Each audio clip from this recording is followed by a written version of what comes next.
analysis.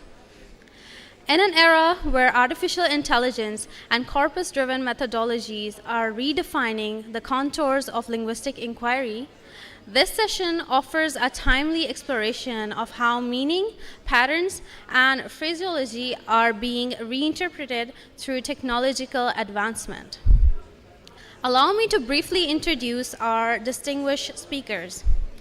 Dr. Bennett Vincent, Assistant Professor at Coventry University, UK, is actively engaged in teaching and research across English language and applied linguistics. His work spans discourse analysis, computer-assisted language learning, and corpus-based approaches to language, with a strong focus on integrating digital tools into pedagogy and advancing data-driven insights in linguistic research. Dr. Tehseen Zahra, Associate Professor at Bahria University and the focal person for the International Conference on Corpus Linguistics and Emerging Technologies 2026, specializes in corpus linguistics, discourse studies, and pragmatics. She has made significant contributions to corpus-based research in Pakistan and is actively involved in major national projects, including PakGenTech and PakLock Corp. Together, they will engage with how corpora and AI are shaping qualitative phraseological analysis, foregrounding both emerging possibilities and critical reflections. With that, I invite Dr. Bennett Vincent to deliver his keynote address. The floor is yours, sir. Thank you for that introduction. Let me just share my slides. And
is useful here as a kind of umbrella term for important, necessary, vital, essential, etc.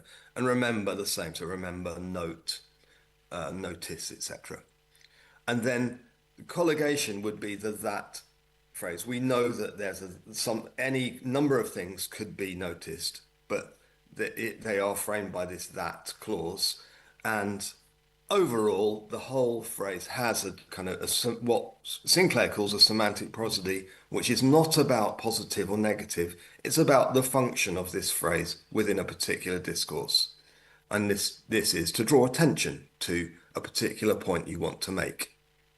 So this is the kind of background to what we're trying to do here.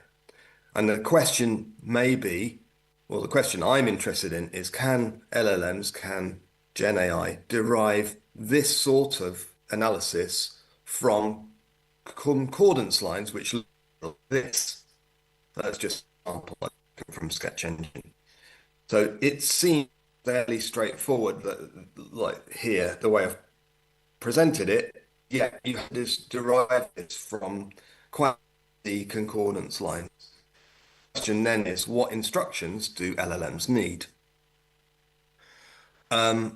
Okay, so let's just quickly go over the data. So I'm using a corpus of health research article introductions, which is around 250,000 words. And I'm presenting the kind of late stage of the analysis. We extracted P frames, then we did things with them, filtered them out. So we got rid of the ones we're not interested in. As an example, plus impact on, you look at it, you can see that a lot of the words that go between the indefinite article and impact are often negative adjectives or ones which indicate size of some sort. So can I get ChatGPT to identify unit of meaning based on the context in a similar way to like we did in our study? So this is a reference to my own work, where I worked with two other collaborators, Isel and Lee, to identify things like this.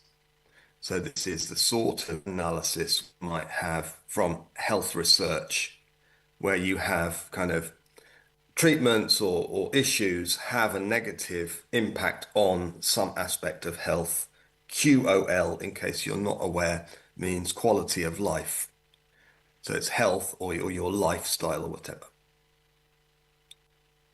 And this is the unit of meaning that we identified on this basis. But can ChatGPT do that? Now, in order to get it to do that, we need to use calibration. Now, I wasn't so familiar with this before I started the project, but it turns out that it's very important because without it, the behavior you're getting from the LLM will appear to you to be a bit random. So this is a good way of instructing LLMs what you want it to do and making it clear, showing how they interpret prompts and making it more consistent, the output. So this is, like I say, it's iterative. You're refining. You've got an original prompt. You're working on it bit by bit to make it clearer and more specific, because humans and LLMs do not interpret these things in the same way. And in terms of the prompt that I was using, there was a task introduction saying, this is from this corpus of research articles in health. Here are some lines. And then saying, this is what a unit of meaning should be. There are various criteria there, which I won't go into because there's not really enough time. The procedure so saying, okay, look at the lines, identify semantic sets, etc., and then asking it to give me some output. So if it's a unit of meaning, what does it look like? And I gave it the notation conventions too. So the important thing here to remember, if you want to do this sort of thing, is you use a new chat for each new step or each new check, so that you're not contaminating your earlier mistakes with the new ones. That's the kind of thing that can confuse ChatGPT and other LLMs. So let's have a look at the first issue.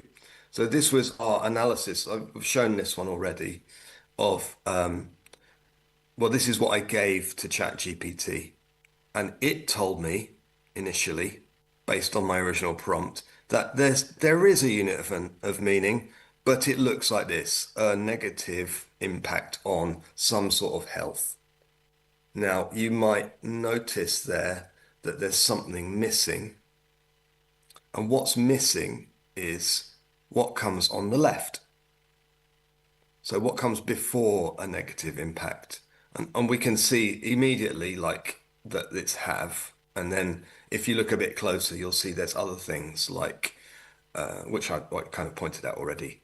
So what we gathered from this, and when I say we, I was chatting with ChatGPT in a different chat to show the analysis. It only captures the noun phrase really, and it completely ignores what's happening on the left. That's like after my first prompt.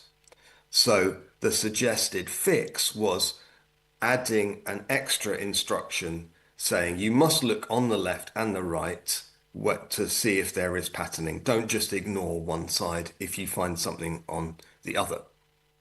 So that was kind of a helpful step. It took the prompt a bit further. Next one. It suggested I look at a more random one. So here's just to give you an example, give you a minute or two to moment to look at this.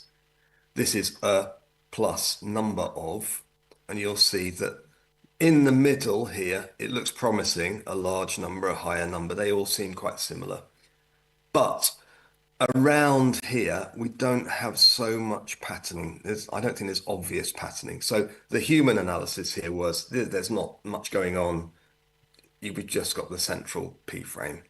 However, ChatGPT found to ChatGPT decided there was a unit of meaning here. The problem being it wasn't really restricting itself very much. And it was just describing grammatical features of the instances. So you'll see plural entity is not really a semantic set. So the suggestion here was you have to put in the prompt that there's some sort of lexical restriction just beyond the grammar that you'd expect. Because there is a tendency of LLMs to want to please you and to find things that perhaps you didn't want to find. Okay, having gone through that stage, we looked at I looked at this new frame, our R plus to B, and you can see again this one's kind of looks promising because we've got words in the middle, verbs here, and I think it's important to like use different parts of speech or frames which attract different parts of speech to test this properly. But these verbs all have similar sort of meaning, but is there more wider patterning? We thought perhaps not in our, as human analysis. Again, ChatGPT thinks yes, it's tending to be a little bit more, finding patterns where perhaps they're not so obvious and grouping things together which are very, very broad. Again, I mean, what's this? Attribute, status, outcome is just so vague and not really terribly helpful.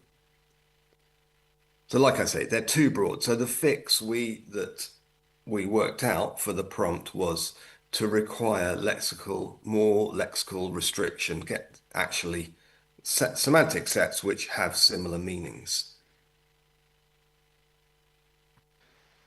Okay, so at this stage, we kind of prompt to a point where it's pretty much we thought, when I say we, I thought, and ChatGPT agreeing with me that it was probably ready to go. But we did just one final test on the plus hand. The important thing here being that this is mainly confined, the patterning here is mainly confined to the node itself, to the central area. rather than spreading outwards like with the impact on unit of meaning. So I asked, is this a unit of meaning? Now, you might, I don't know what you're thinking in the hall there, but this is what ChatGPT says based on my prompt, on the instructions I've given it. It's no, it isn't. There's not enough instances of on the one hand, on the other hand. However, what we had decided before in our analysis was that yes, it was. We did think it was a unit of meaning, although it's, in my opinion, not a terribly interesting one because it's just a fixed expression. And we also thought if you got on the other hand, you don't actually necessarily need on the one hand. They don't always go together. So this, for me, was quite interesting. It kind of points to a weakness, perhaps, of our analysis rather than ChatGPT. So ChatGPT is, once you've given it instructions and they're carefully worded, is quite consistent and it carries out these instructions. Whereas as humans, we were like, oh, well, it looks a bit like a unit of meaning, so let's add it in there. So this to me is quite interesting. So at this point, I'm going to come to my conclusions. So we're talking about here calibration and how to get to a point where you can carry on with the analysis because this takes quite a long time. You'd be surprised how long it takes. But at the end of this process, I was quite happy that I've got a prompt that requires ChatGPT to distinguish between these different things. So I'm interested in genuine phraseological units and not these other things. And hopefully now I've got a prompt which will do that. It also, as you've probably seen from this, it helps doing this, going through this process, helps to clarify some of the fuzziness of the descriptions, things which seem obvious to us, but which, when put to an LLM, are not so clear and they reveal the inconsistency.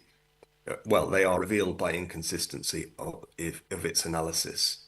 So the question being then, not that can ChatGPT do the analysis, because it clearly can, but how can I get it to do that?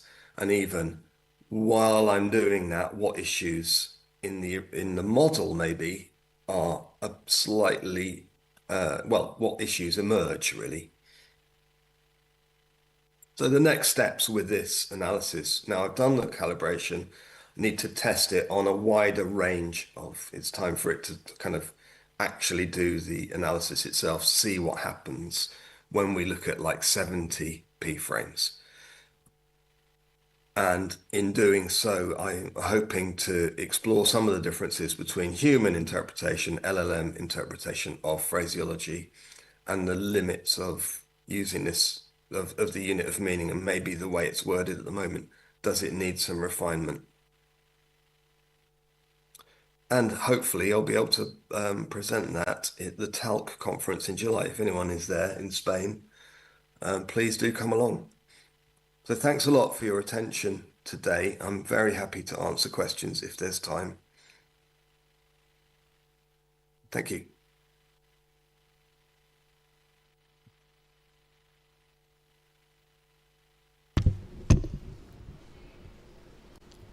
Thank you, Dr. Vincent, for sharing your expertise with us. I'm sure your talk has raised several questions. And with that, the floor is now open for a Q&A session. So anyone from the audience member? Huh?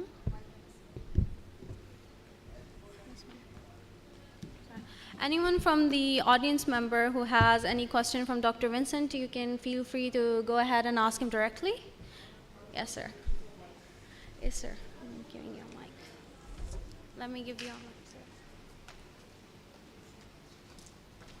Thank you. Hello, Bennett. This is Dr. Akhtar. How are you? Dr. Hi. Hello.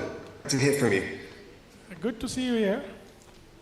Yeah, thanks. I think now you have become half Pakistani academician. Yes, maybe.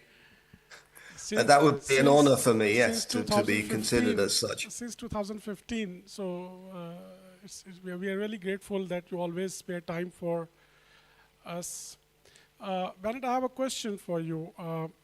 You have talked about LLMs, large language models. In this LLM paradigm, how do you see the future of generic corpus tools, such as NConc or some other tools? Yeah, that's a really good question. This is the big question in a way. Like, do we think LLMs are going to take over, and are people going to still be interested in corpus linguistic analysis? I think there is still a place for them, of course. It's just finding this balance between what LLMs are good at, which they seem to be quite good at this kind of qualitative analysis. They're not so good at the quantitative analysis. So tools like AntConc and you know the tools you've created too will still be useful for like doing quantitative analysis, which can then be taken on to you know to do a more qualitative analysis of which I think we are still asking the questions. So LLMs are not good at asking questions. They're good at responding to questions. So that's why we need, you know, I think it's helpful to work together with them to come up with interesting questions and answers. Hope that answers your question. Yes, and what do you think that if instead of developing more generic tools, what if we focus on more specific tools? For example, for some syntactic analysis, we developed tool that would work for years at least, as we have developed one MetaPark for meta discourse analysis. So specificity, I think, would remain, would keep it relevant, these corpus tools. Absolutely, yeah, totally agree. I think again, I mean, it's the kind of thing that perhaps LLMs can help with the development, their development by checking, by like identifying where there may be issues. What's good at what they're good at is you know, following a it's what people are not necessarily so good at. It's like following a prompt that you have and being, you know, and then saying by doing that you and by communicating with them, you discover maybe some of the things you might have missed otherwise. So yes, I think that would be a good way of developing the tools. Thank you, Bennett. Thank you very much. Thank you. Thanks for the questions. You're welcome.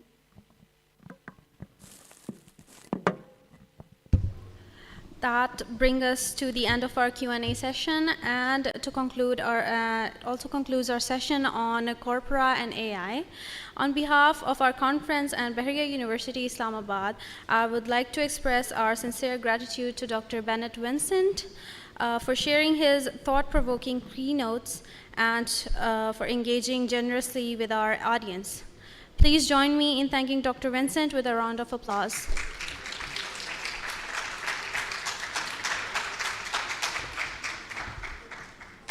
Thank you so much, sir.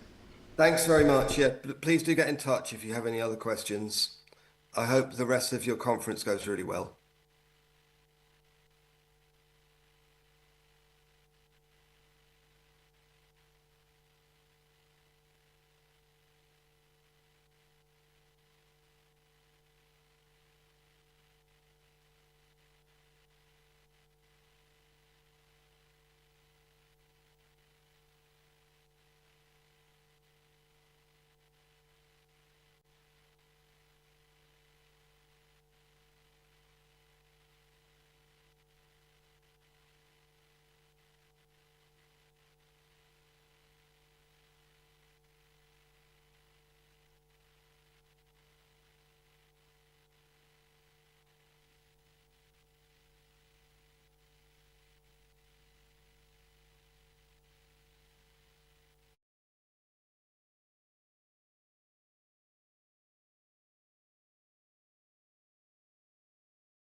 We welcome you all at the Alumni Homecoming 2026 in Bahria University.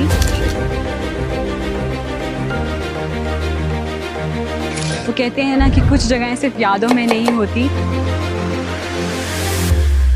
वो हम में भी रह जाती हैं।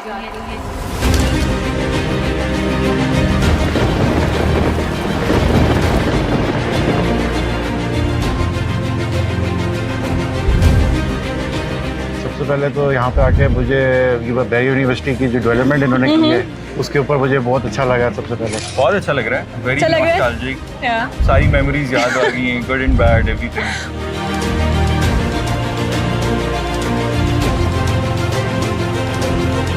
Alumni Homecoming एक important event है जिसमें अलुमनाई अपने पेरेंट इंस्टीट्यूशन पे आके अपनी लाइफ को रिकॉन्स्टिट्यूट करते हैं।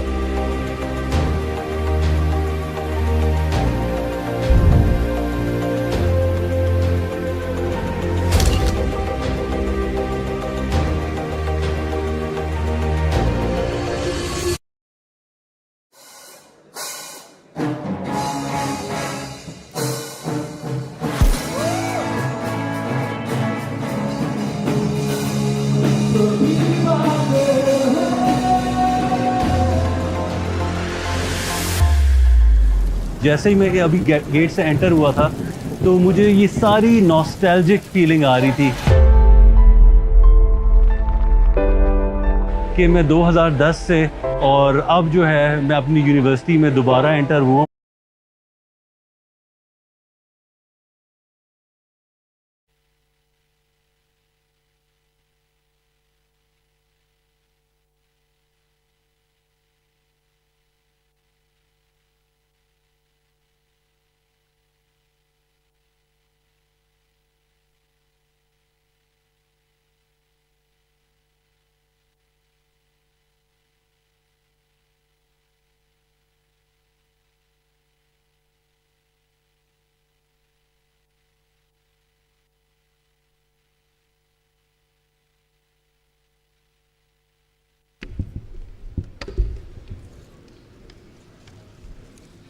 Assalamu alaikum and a very warm welcome once again to everyone present here and those joining us online. I am Hira Zaman and along with my colleague Nayab Fatma, I have the honor of moderating this panel discussion at the first International Conference on Corpus Linguistics and Emerging Technologies 2026. We're here alongside Mr. Khabar Aziz, serving as the session in charge, and today's panel is titled Trends and Impacts of Emerging Technologies. This panel convenes a compelling assembly of scholars who work collectively, maps the evolving interface between linguistics, technological innovation, and pedagogical transformation. Allow us to briefly introduce our panelists.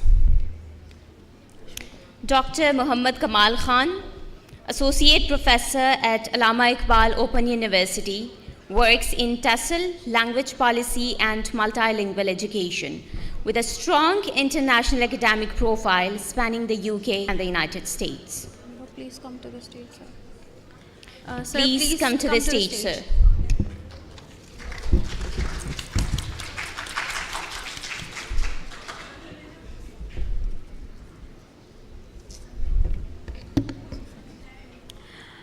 Dr. Uzma Anjum, Associate Professor at Air University, specializes in social linguistics and multilingualism with a particular focus on language, identity, and cultural diversity. Ma'am, please come to the stage.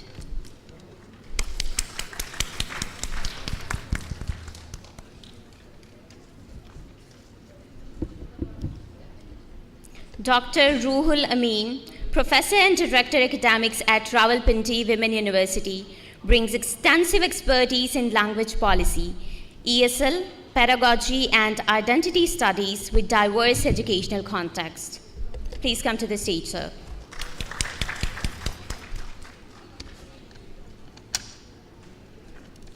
Dr. Yasir Hussain, Assistant professor at Quaid-e-Azam University and a Fulbright alumnus, is widely recognized for his contributions to teacher education and higher education development. Sir, please come to the stage.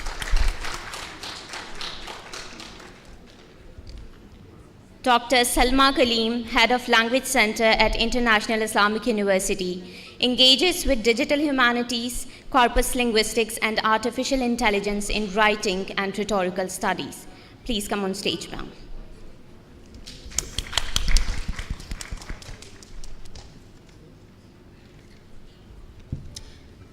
Now I hand over this session to our moderator, Dr. Akifa. Please come on stage, ma'am.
Hello. Assalamu alaikum and good morning, everyone. It is my pleasure to welcome you to this panel discussion on trends and impacts of emerging technologies. Let me first share the format. There would be, after the introductory round, there would be 2 rounds of questions, and each panelist would be is requested to take up to 2 minutes for the answer, and inter-panel discussion and interaction is highly encouraged. After that, there would be a final question round and then Q&A, so the floor would be open for the audience to ask questions. So dear students, keep your pens and paper intact. If you won't ask us any question, we will ask you. Okay? So we are living in a time when emerging technologies like AI, gaming, digital media, and machine learning are no longer just the tools to be used. In fact, now they are creating knowledge for us. So today we have gathered to discuss this in detail, how these tools are creating knowledge and creating impact for us, along with the challenges that are attached to the use of these tools. We have with us an esteemed group of scholars. I will start by inviting our panelists to briefly express their initial thoughts on the topic of discussion.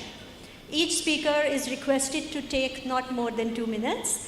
And the overarching theme on which you would be sharing your initial thoughts is trends and impacts of emerging technologies. Yes, Dr. Saab, please, starting with you. Yes.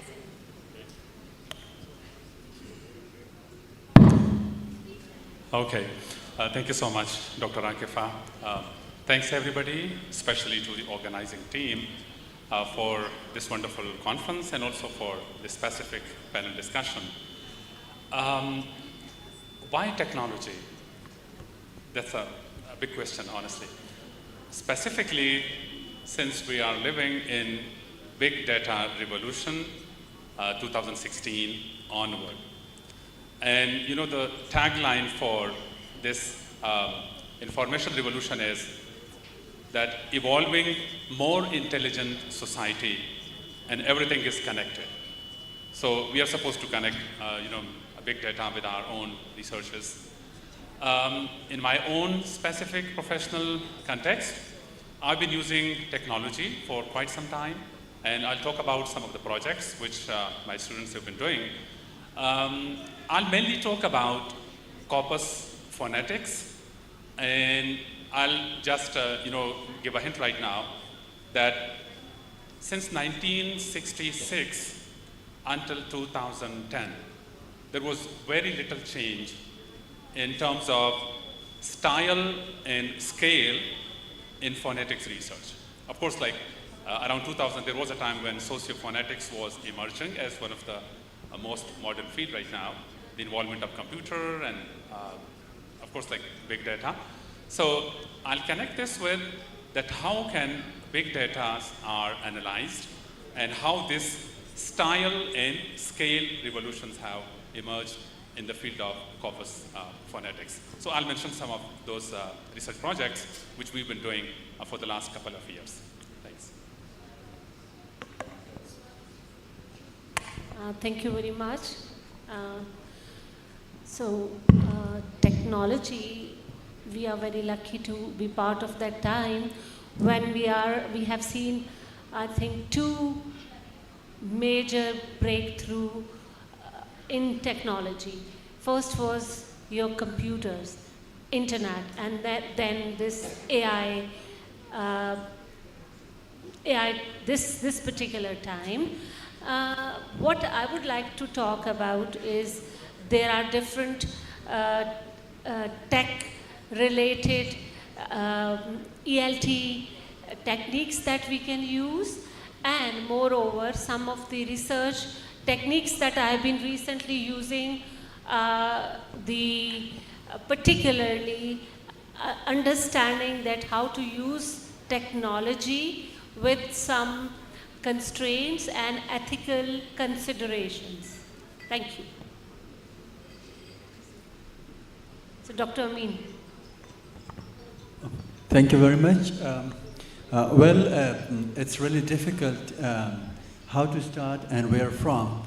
Look, so far as my opinion is concerned, there was a time when we were more attached to teaching, and then there was a turn, things turned from teaching to learning, and then there was another era that was an era of doing.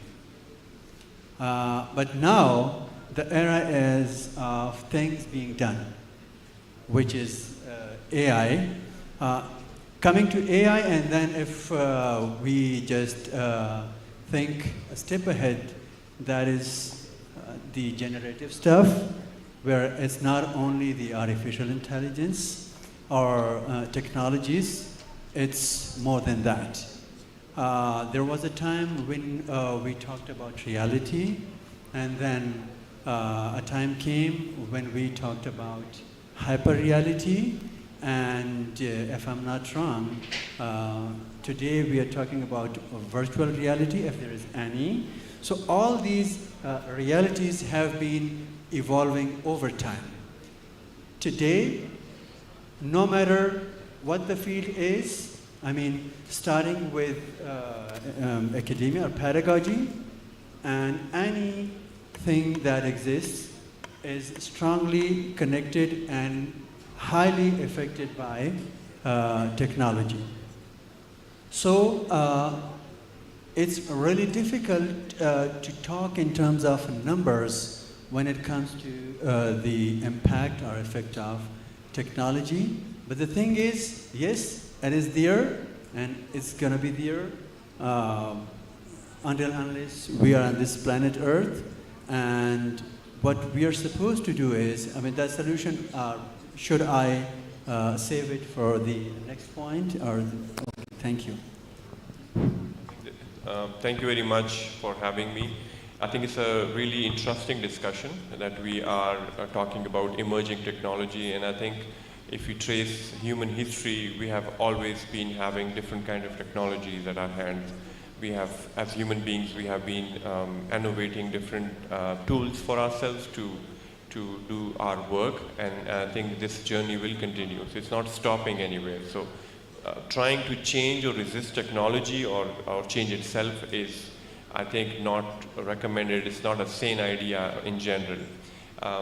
Looking at what is emerging in technological world, we as educators, as people who are dealing with youth, just like you are, and we sometimes are feeling limited because you guys are digital natives and we are not. We were born into this era where we saw things done traditionally and now we are seeing. So sometimes it's more a struggle for us as teachers, as educators, because you feel more comfortable with technologies. But I guess teachers have more responsibilities now to be ahead of their students, because I can see a big disconnect between teachers and students just because students are trying to cheat through that system just because they have not been taught enough. They have not been educated enough about using technology in the right manner, so they would be tempted to cheat and use it for all those means that they're not supposed to use. So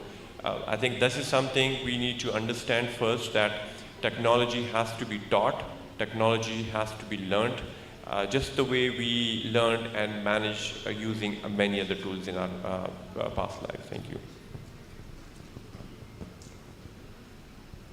Thank you so much for having me. So as just all the panelists mentioned, this is a really exciting time to be a student. There are lots of opportunities and challenges as well. Right now, everybody is using AI tools, but hardly everybody is taught how to use AI tools properly when you are working on your assignments or projects. So I'm heavily invested in conversation about AI-assisted writing pedagogy. So what I'm currently working on is that I'm picking up the traditional assignments like annotated bibliographies or how to write a literature review, and thinking about where and when we can incorporate AI and where we should step back and use our own critical thinking. So I think for you it's really important that even if somebody is not teaching you, to explore where you should be using AI tools and where you should rely on your own critical thinking so that you can ethically navigate the situation of AI-driven world. So yeah, thank you. I'm very excited and looking forward to questions. Thank you. So interesting ideas. So let's take your ideas and explore them in some more depth. Dr. Ruhul Amin, my first question is for you. Just as Dr. Yasir and Dr. Salma has talked about the ethics that is attached to the use of AI, would you like to share how you create boundaries in your classroom when your students are using AI? And what do you think? Are your students aware of the ethics that are involved in using AI extensively? Thank you. I know my students are way smarter than me because they are the Gen Z probably. Are you Gen Z? Okay. So, yes. Alpha.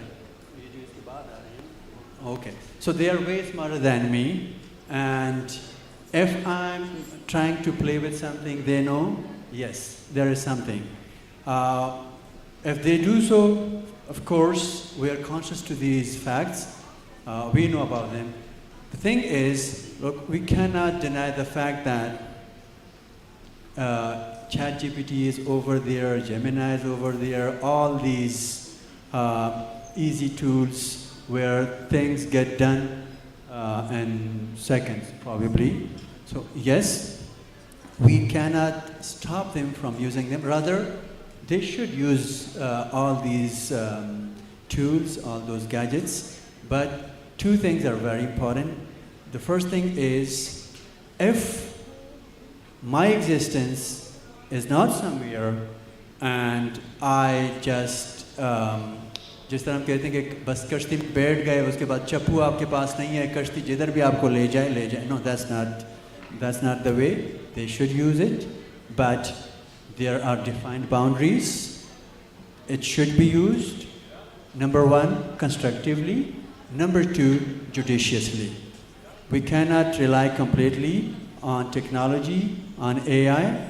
Yes, whatever we do, we should do them for, rather I would say we should use AI from a constructive point of view with constructive approach, not just allowing technology to lead us wherever it wants. Thank you. Anybody want to add any point to it? Would like, yeah. I think we can see a trend, and Rul Amin talked about that there has been unleashed use of social media, and everybody was using social media. And now we see different countries are putting bans on use of social media for specific age groups.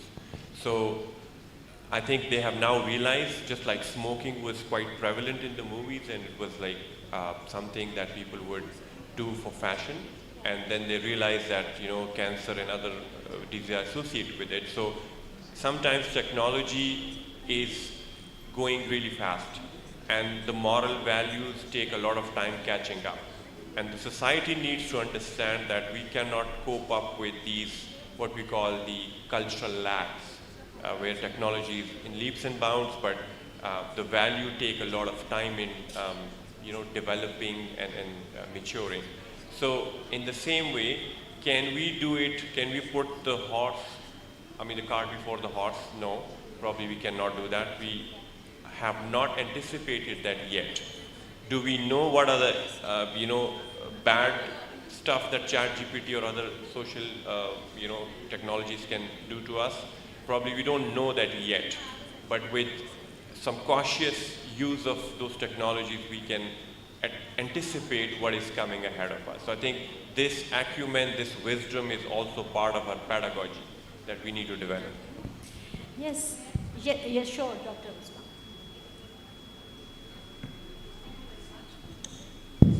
Okay, am I audible?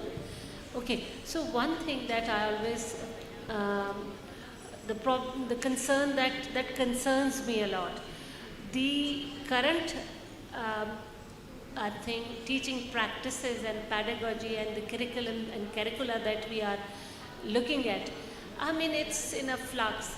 It caters to the need of the previous century when we had this industrial revolution. And I believe that the future classroom and the future world will be different, and we should now focus on the future pedagogy, future life, so that the students, I mean, at this time, if you look at the curricula, you would find them doing so much. That is actually, that we need, the teachers and the policy makers need to look at. This is what I think. Very good suggestion. Dear students, how many of you are aware of the ethics of using AI academically? Great. Just one hand, two hands. All right. Probably you have to ask ChatGPT what are the ethics with which I can use you. Yes, today do ask ChatGPT or Gemini about it. Okay, Dr. Kamal, since you have extensive research work in the field of phonology and language documentation, with all these AI-driven pronunciation tools emerging, do you think that now phonetics teaching will become fully automated? And is it going to replace the phonetics teacher now? Or is the teacher still irreplaceable? Yes, thank you so much. It's such a wonderful question. And with my apology to Coleridge, you know, technology everywhere, and not a single tool to use. So, you know, like, we have a lot of technological tools, and specifically for phonetics and phonology, like we have Flex, we have Elan, we have Praat, and so many, of course. But the point is that for, of course, like, you know, like, as I mentioned earlier, that with this golden age of phonetics, as the title of the book is for Mike Lieberman, 2011, that now we have a lot of tools and techniques for phoneticians and phonologists to use. But I don't see that we would ever be able to replace teachers. So that's, you know, like my very first impression, of course, about technology. Because Of course, like there are dictionaries, there are tools which would definitely enable students to learn quickly and to process their, like learning through different learning styles, and of course, like using a lot of knowledge. But the point is that we have a lot of more questions, research questions coming in, and we have a lot of more languages and styles and contexts coming in. So of course, like we have a lot of facilities right now, but teachers are very much required. And if I can share with you that, like one of my PhD students is using a tool, COTP, basically, it's a comprehension-related tool. And we're using this tool for analyzing the phonological comprehension and phonological memories of Pakistani students studying in O-levels, and then comparing their phonological awareness, phonological memories with their performance their language test. So of course there are facilities, there are wonderful things in the market, but still teachers are needed. And I'm saying this because we have different Englishes also coming in. So, like the RP, Rest in Peace, one of the titles by great scholars. So, we need to, create more programs and more tools for our own students. And of course, teachers could be benefited with these technological developments. And teachers are also required, and researchers are also required to go for some more innovative, more, modern tools and techniques to develop and then to use in their classroom. Yes. Nice. Students like that point. They want to see their teachers work hard and harder. Okay, Dr. Kamal, you just mentioned about, now this question is out of course, by the way. You just mentioned about different Englishes emerging. We must have, how many of you students like online gaming? PUBG channels and all. Okay, one of my students did research of young people discourses in PUBG channels. These discourses are full of profanities and street slangs and stuff like that. So, do you think this has also emerged as a new legitimate variety of language that should be studied as a research point? Yes, of course. Like this is something which is of specific utility for the gamers, actually, the students who are using games. And slang, of course, like that's very much popular among the young. And that's being used as a variety. Of course, like we can have an impression that it's a slang language or something which is related to their own, engagement in a specific context, but that is still a language. So as a linguist, I would say that yes, of course, we need to explore the features of that very popular genre coming in and also develop our own big data sets. I just missed to mention one thing, that we are working with the University of Indiana. We are working on 10 local languages, and we are creating multimodal data sets for local languages. And we're also collecting data from there, that how this new English is, like Pakistani English is part of the world Englishes, is taking words from those local languages as well. So of course, like we need to think about these modern trends in linguistics as part of the big data revolution. Yes. Right, Dr. Salma. Yeah. I'm sure that yours. It's a global issue. I experienced this issue with my students, and I'm sure you must do that too in your university. That whenever you give some writing assignment to your students, they always go and use any of those writing assistants and they submit their work. So how should we ethically navigate the authorship when AI contributes to the writing? So where to draw the line there? Yeah. Yes, thank you for asking this question. So before I unpack the role of AI in authorship, I want to pause here and talk about, before even AI enters the scene, how North American Writing Association, they define authorship. So we think of writing as something, an internal cognitive process, and the writer is kind of transferring the ideas from brain to the piece of paper or typing on the computer, but that's not the reality. writing is a very social process. And when you're writing, you're actually drawing on the ideas of other. You're never beginning from the scratch.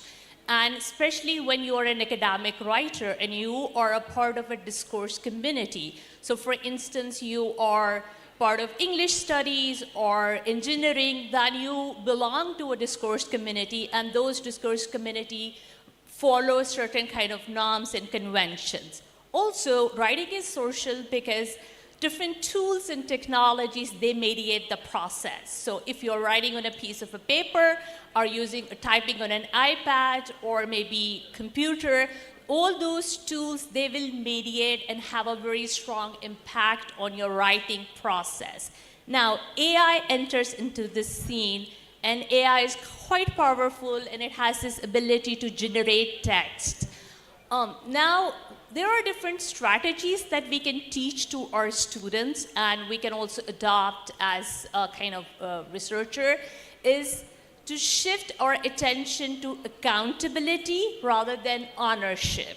So by accountability, I mean that whatever the output of AI, whatever the output you are copy pasting from ChatGPT or any other academic chatbot, you are then responsible for that output. For instance, if that output has biases against South Asian community or gender, or maybe if it's just promoting Americanized version of English, and you're just using it, then you are responsible. You cannot blame AI for that because AI has no moral agency. So what do we do is that in our department, and especially at our English Language Center, we have this lot of discussions about critical AI literacies. And what is critical AI literacies? It's not about how to use AI, but also to empower students so that they can critically evaluate AI output. They can question, they can think about whose voices are there in that piece of paper or in that output, and how can I respond back to ChatGPT or any other bot? How can I revise my AI prompt so that the output is more ethical and much more relevant to the rhetorical situation to which you are responding. So more open discussion about AI. The problem is that in English language teachers in Pakistani universities, we are it's like an elephant in the room, but we are not talking about it, and hardly there are discussions about, okay, which tool you are using, how many prompts you are using, are you editing them or just copy pasting them? So more open discussions about AI would really help students navigating these situations. Thank you. Great points, Dr. Salma. And since you mentioned about inequalities in AI, how many of the audience are aware of the emerging field in AI research that's called AI justice? Nobody? Okay. Let's go to Dr. Yasir then. ठीक है, Dr. Yasir अब आपको बताएंगे कि AI justice क्या है. So, Dr. Yasir, talking about these, global inequalities that are emerging through AI and AI justice or AI injustice, that is. So from a critical pedagogy perspective, does AI, in your view, does it democratize the education or reinforce the global inequalities? And how can we, meet this in the middle? I think it's a very relevant question in today's era because I think we cannot separate AI and all these technologies from humans because this is our production, this is our creation. We made this Frankensteinian monster, and we call it monster because we feel that it's going to get out of our hands and it's going to get out of our control, and then we won't be able to control and dictate it. So that's why we are fearful, and I think this has been happening to all the technologies. This has been happening to all the changes. As we talked about the Gen Z language, is it appropriate or not? I think the first question is we never accept any change that happens, no matter what. Like how sophisticated language comes into play, we usually resist that because it's going against the grain. It's not what we are doing at that time. So this will happen. So AI justice, criticality in AI, the pedagogical aspect in which we kind of navigate through the power dimensions, we need to understand that it's not a separate entity. Humans have created it. We also train language models. We also create algorithms. And if we know algorithms, algorithms also work on our whims. You watch a video and you see something, you have interest in something, and suddenly all your algorithm is going towards that. So it's steering it from one aspect to the other. And I think we have to integrate, as Dr. Saiba was talking about the social justice part, that criticality is an important. So we probably are not losing that control, but we will lose that control of criticality as human beings if we are unable to decipher between, like, how can we detect those nooks and corners within this AI literacy? Because AI literacy is also the literacy. And I think it is the emerging literacy because we are not devoid of that literacy in our classrooms. We have to teach it. We are learning ourselves. Priorly, it was Googling stuff. Now it's AIing stuff. Like, you come to a discussion, you have to ask AI, like, what do you think about it? Just like we used to do when we used to Google stuff. So I think putting ourselves first and not to be insecure about the use of AI, that, oh, I don't use it, you do, I don't use it. Yes, I do, just because I want to be ahead of this game. If I'm dealing with young lots like, sitting here, students who are learning something very fast every day. So I think that justice has to trickle down from the human aspect. It cannot be separated that this is a different justice and we should be, dealing with a different world. That's great. Yes, would you like to add to it? Sure. Yes, please. Just one small point to aid Yasir's argument, basically. To me, one AI social injustice would be when my own mother tongue is not available for any AI application. For example, I want to draw and transcribe a data which is available in speech. And I cannot really have a data set for that to transcribe it to anything audio, video, or any other model. So that would be injustice for those minor languages. At community level, of course, like that's something which is ethno-linguistic, which is community level injustice. And how can we tackle this situation is that to progress in terms of developing multimodal data sets for those smaller languages, and then collect those data and use them for transcription, not only in local orthographies, but also in translations with Urdu, English, French, and all languages. And only then, and even then, that the justice would be possible. That's a very good point that Dr. Kamal has mentioned, because if we can recall earlier the panel discussion in the morning, this was one of the concerns that,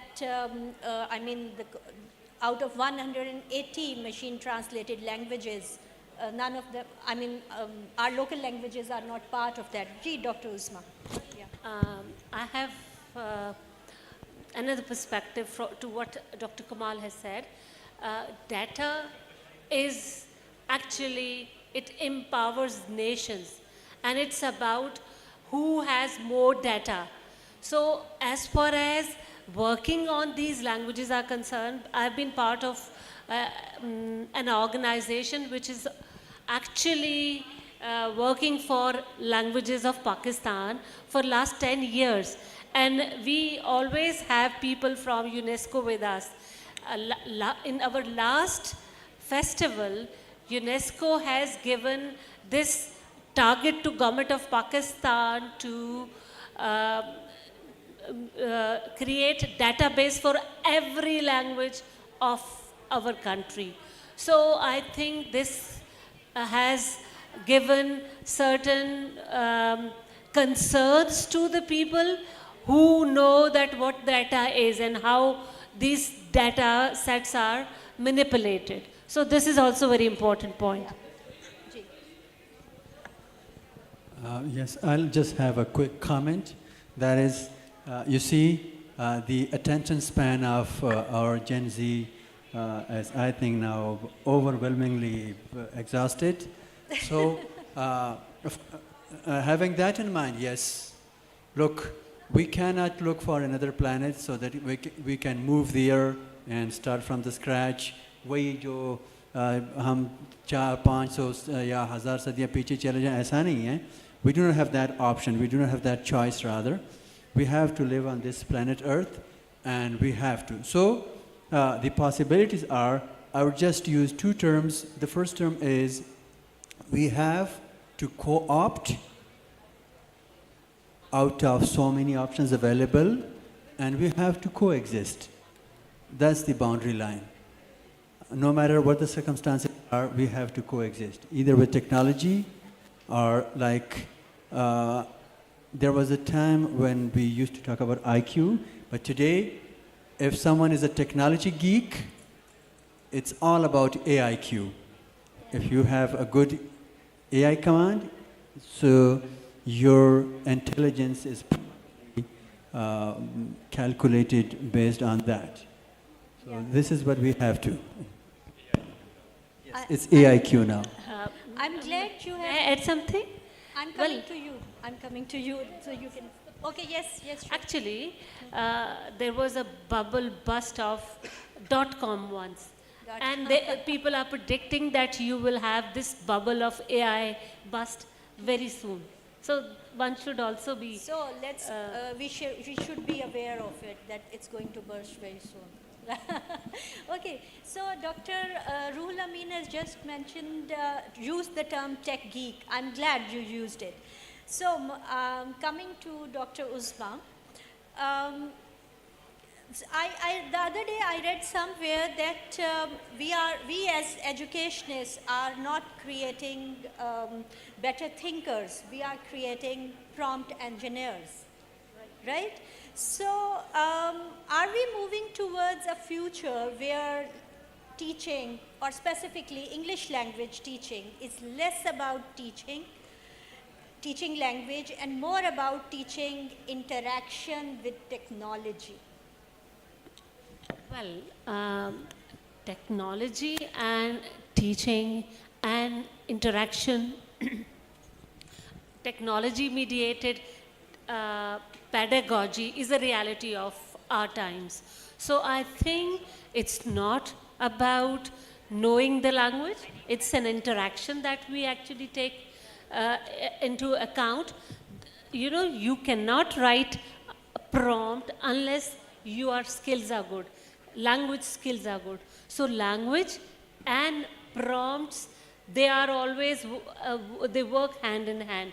Without knowing language, you can't, work on these prompts. You cannot become a good prompt engineer. That is actually for every discipline. I remember I knew a physics teacher, and he used to say that you cannot become a good physicist unless you know English language. So it's writing prompts and knowing language, they go hand in hand. So that's great. That's great. So would you like to add in something? Right. Sure. Yeah, so just in relation to Dr. Uzma's point, and Dr. Ruhul Amin earlier pointed this out, we are supposed to work within a context where we'll be working with so many realities now. Augmented reality, immersive technologies, right? And virtual realities. So of course, like those prompts interactions and your communication abilities for them to handle them separate situations and different situations, when you won't be practically going to a bank, but you would be just visiting them in virtual realities. So of course, you need to work and a little bit on your communication just in order to be compatible with those interactive prompts, and you learn how to come up with very specific, very exact, very authentic prompt in a certain situation. So I think that would be definitely part of our teaching and learning in the future. But of course, like the original language or the everyday authentic language would also remain part of our syllabi. So this is what I So. I need to give an example. Okay. I need to give an example. For example, I know someone who is into AI. He's an AI engineer. And the other day we were discussing about how to write prompts. And he was about to generate a text. And he has written one whole page for writing that, text. So for writing even for writing good and getting good text, you need to write good, specific, as Dr. Saab has very rightly pointed out, prompts. You cannot write, you cannot get anything specific unless you know what exactly you want, and you need to give all the details of what actually you want to have. Right, that's very insightful. So, Dr. Kamal and Dr. Uzma, and I'm sure the other esteemed doctors, they all favor using emerging technologies in the pedagogies, in the classroom, in the teaching and learning areas. But one thing that we as teachers have been feeling problem with, and that is the assessment. How to assess the students in this era of large language models and the tools like ChatGPT or other writing assistants. So my question, I come to Dr. Salma. What alternative forms of assessment can we use or prioritize to ensure that our students are still developing critical thinking skills instead of relying heavily on copy-pasting, to quote the esteemed panelists? Yeah. So I think there is a lot of anxieties about how to assess writing within higher education especially. And it's not only because of AI, but it's also because of how problematic our assumptions are about how should we assess writing. And that's because of the confusion of product versus process. Writing is not a product, rather writing is a process. So ideally, we should be teaching students how to navigate the whole process, beginning from brainstorming to outlining, first draft, revision, feedback, peer feedback, and finally reaching to the final product. But what we are assessing is that we're assigning them 4 major projects throughout the semester and expecting them to submit the final products. Now we have ChatGPT and AI, so students will relax throughout the semester. By the night the project is due, they will generate a perfect product and submit it. So what I did last semester was that I teach digital humanities course at an undergrad level, and we have a huge number of students with each section.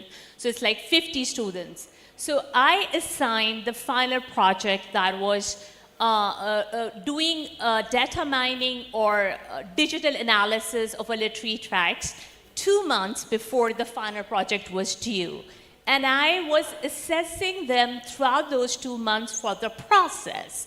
So there was this first submission was about they have to only brainstorm the topics. Then after 2 weeks of submission was about submitting the outline. And then the later on, so the project was spread throughout the month. And at every stage, AI was allowed. And also they were supposed to defend the output that was generated by AI. The results were amazing because throughout the final projects, it was a nice combination of AI-generated text as well as their own critical thinking. So I think the one strategy we teachers can adopt is that not assess them for the product, but for the process. Another strategy could be the portfolio assessments, where a student would be submitting their drafts and also reflecting on the writing process. So I think we need to really slow down now the process and assessment, because writing, the AI is really automating everything. So we need to go against this power of automation by slowing down, by creating friction, and those friction can come with different kind of assignment. And the lots of English teacher would say, okay, how I'm going to grade those so many mini assignments. So many times if you make them public, like I ask my students to upload and share those assignments on Google Classroom Canvas, so all of their class fellows can read it. So this anxiety that their work will be read by all the class fellows, it kind of creates a lot of pressure as well. Yeah. Interesting. These are very interesting techniques that you are using for assessment. There's one other very important issue that especially in developing countries like Pakistan and the universities in Pakistan. Dr. Yasir, what is your, insights about this area that our universities now, there is a pressure on universities from the ministries, from the government to adopt technology and start teaching, with the help of technology in the classroom. So our universities, they are embracing technology. Do you think because there is a digital divide in the country, what these universities, by adopting all these emerging technologies, are we accelerating innovation or widening the gap between well-resourced institutions and under-resourced institutions? I think it's a very pertinent question. Again, I'll like to tag into the previous conversation, and I think one of the mistakes that we do is that we want AI to be under our control, but we do not want to give them detailed prompt, which means you have to have a lot of cognitive load while you give those prompts.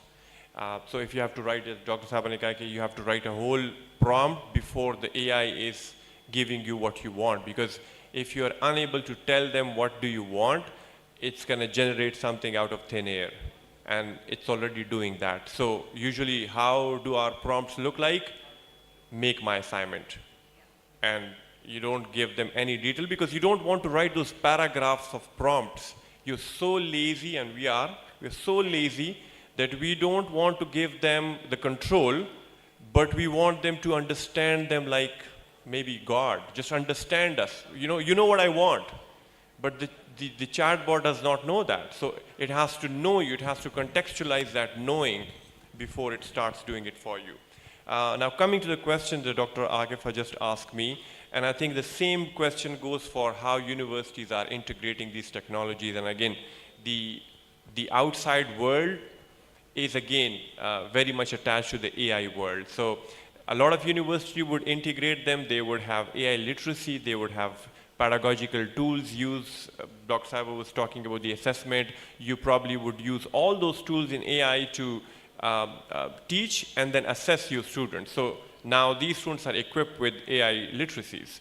But then you have, I think, a huge divide among different universities coming from peripheries, or they don't even have the access to technology. It's not about having, it's the access of technology, the first place which can give them the equipment of these literacies. So there will be divide, and again, how do you teach those different literacies? Again, if there's no criticality in there, it's just gonna be a rat race with mindlessly walking like zombies, giving all your control to the AIs and asking them to do wonders for you.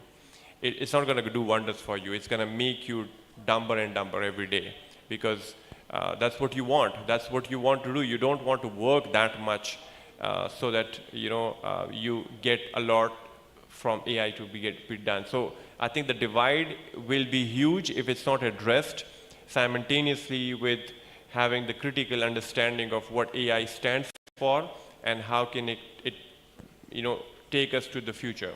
So yeah, I think that's something very important that we need to realize. Okay, I will take the same question towards Dr. Ruhul Amin. Since, Dr. Saab, you are the director, newly appointed director academics in your university. It's a women's university, young and emerging university. How is your university coping in this era of integrating emerging technologies in research and teaching? I mean, what challenges your institution is facing currently? Thank you. Well, the biggest challenge we are facing, since we are one of the universities which is providing education at the lowest possible fee structure. That's one thing. The other thing is, since it's a public sector university and our student body is from various areas of Pakistan, but majority of them are lower socioeconomic background. Now coming to the point is nowadays this access to technology has become a big question of equity. Whenever there is in these twin cities, we usually face problems of, unexpected closures of the campuses. So whenever we ask our students to be available for online classes, which is, I think, the smallest thing in terms of technology. And if there are 50 students, 40 out of them would say they do not have access to the internet, or if that's the case, they would say speed issues. So if we are facing issues related to speed, and then we are trying to catch up with the world with the speed it has, I think we are actually shrinking our space. Every day something comes out of the blue. I'm really honest with all of you. And that has shrunk the space for the majors, for the core courses. But we have to live with it. And recently we have received 3 or 4 letters where like this syllabus was probably last year. सारे change हो गए थे ना, revise हो गए थे. And we struggled with one of the courses to be incorporated. And then very recently we received another version of the course or the syllabus. And yes, policy. And when it comes to disciplines like computer science, IT, and fine arts, it's really difficult to cope up with the situation and be realistic and be honest to what actually we are giving back to the market. So, in my opinion, I would say whatever is coming where from, we have to give it a second thought before just throwing it into the, or kind of imposing. What happens, its consequences may not be, and the outcomes may not be as desired. So we have to be careful about, we cannot say no, because we have to be, if we are not leading the world, at least we have to be in the race. So for that, we have to adopt whatever is coming, but with a well-thought-of approach, not just things coming out of the blue, and we do not analyze and we implement. That will cause a doctor साहब problem. मेरी छोटी सी बात मेरे जहन में आई है, और वो जैसे डॉक्टर साहब ने कहा कि क्लासेस का टाइम आता है तो इंटरनेट नहीं होता, नापैद हो जाता है. स्टूडेंट कहते हैं कि जी हमें पहाड़ी के चोटी पे चढ़ के एक सिग्नल मिलता है, लेकिन अदरवाइज टिकटॉक के लिए अवेलेबल होता है और स्क्रॉलिंग के लिए अवेलेबल होता है. तो ये एक हमारे स्टूडेंट का एक बन गया है कि हमने ऑनलाइन क्लास नहीं लेनी, लेकिन बाकी सब चीज़ें जो हैं हर जगह गांव-गांव इंटरनेट पहुंचा हुआ है. सो ये थोड़ी सी मुझे लगता है कि यहाँ पे मैं भूल गया, मुझे एक स्टूडेंट ने मैसेज किया कि सर यहाँ पे इंटरनेट का इशू है ना. मैंने उसे कहा किसी और के मोबाइल से वो ना टेक्स्ट करना था. अगर टेक्स्ट के लिए अवेलेबल है तो फिर क्लास के लिए भी अवेलेबल होना चाहिए. But when it comes to real connectivity, yes, there are issues. You would sympathize with us. My university is online since mid-November. So आप मेरे साथ इस सारे issue में sympathize करेंगे. Yes, because of all that construction going on at कचहरी चौक remodeling and all. So कई दफ़ा lecture देते हुए यूँ feel होता है कि जैसे हम वो जब spirits बुलाते हैं और हम spirit को बोल रहे होते हैं, are you there? If you are there, say something, say yes, say no. तो मुझे अपने students के साथ भी इसी तरह conversation करनी पड़ती है. जी, first Dr. Kamal, then you. Ji, For this, I have been very fortunate. I come from Air University, and back in these COVID days, we were the first one to provide readiness to HEC. So we were taught certain skills, and we, like for example, कि class को engage कैसे करना है, उनको सोए हुओं को जगाना कैसे है. So that is also a skill, that capacity building. We are still learning. I am also learning. हम और मेरा ख्याल है, what I think is कि ये कैपेसिटी अब ये एक न्यू नॉर्म है, नई रियलिटी है, हमें इसको एक्सेप्ट करना है और इसके साथ स्ट्रैटेजाइज करना है. Exactly. इसके साथ ही चलना Yeah, है. you are right. क्योंकि देखिए अभी मैंने सुना है कि वॉर अब दोबारा से शुरू होगी, एक्सेलरेट हो रही है. तो अब तो आपके ऑनलाइन जाना है क्योंकि आपके पेट्रोलियम प्रोडक्ट्स बहुत एक्सपेंसिव हो गए. सो हमें ऑनलाइन जाना है, हमें टेक्नोलॉजी को यूज़ करना है. तो मैं सजेस्ट ये करूँगी यूनिवर्सिटीज़ को कि नॉट ओनली हमें कनेक्टिविटी पे काम करना है, बल्कि हमें अपने ये जो आपके LMS होते हैं इस पे भी काम करना है. हमें अपने डिस्कशन बोर्ड्स पे काम करना है. हमें सीखना है कि हमें कैसे स्टूडेंट्स को ग्रेडेड क्लास रियल टाइम लेनी है. So there are different techniques that I am referring to, लेकिन हमें ये करना है. Okay, that's great. Dr. Kamal, you wanted to say something. Yes, thank you so much. I just wanted to add one example from Allama Iqbal Open University, because we are probably the only fully automated university in the country right now, and we have our own Agahi LMS portal. I'm sure students are sitting there from AIOU as well, so you can imagine.